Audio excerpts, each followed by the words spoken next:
In today's video, I'm going to teach you how to connect Hostinger email to systeme.io. By the end, you'll know exactly where to go in both platforms so your professional email is ready to use when sending newsletters, automations, or broadcast messages from your system.io account. Start by signing into your systeme.io account. Once you're in, you'll land on your dashboard. If you manage multiple projects or workspaces, make sure you're in the right one before you continue, since email settings are specific to each workspace and you want your messages to come from the correct brand. Next, head to the Emails section and open Settings. Depending on your layout, Emails is typically visible in the main navigation. Inside Settings, you'll find the area that controls your sender identity and default mailing preferences. This is where you tell System.io which address should appear in the From field when your contacts receive messages from you.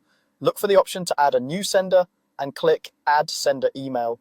This button creates a new entry for the mailbox you want to use. It's a good idea to add only addresses you actively manage so you can keep a consistent sender name and maintain trust with your subscribers. When prompted, enter your Hostinger email address. Use the business address tied to your domain, not a personal inbox. That helps with branding and clarity, and it makes your emails look more professional. Double check for typos before you proceed. Even a small error can cause delivery issues later. If you're unsure about the exact spelling, keep this tab open and confirm the address from your Hostinger account. Now, switch over and log into your Hostinger account. From the main dashboard, navigate to Email, then choose Email Accounts. This is the central place where all your domain-based mailboxes live. Find the mailbox you plan to use with systeme.io and confirm it exists, is active, and matches the address you just entered. If you manage multiple mailboxes, take a moment to confirm you've picked the one intended for marketing or transactional messages to keep your communication organized. At this point, you've told system.io which Hostinger address you want to use, and you know exactly where to manage that mailbox inside Hostinger.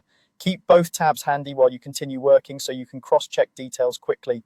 If your interface looks slightly different due to updates, look for similarly named sections like Emails, Settings, or Email Accounts. That's it for connecting your Hostinger email to systeme.io at the account level. You're ready to move forward with building campaigns using your professional sender address.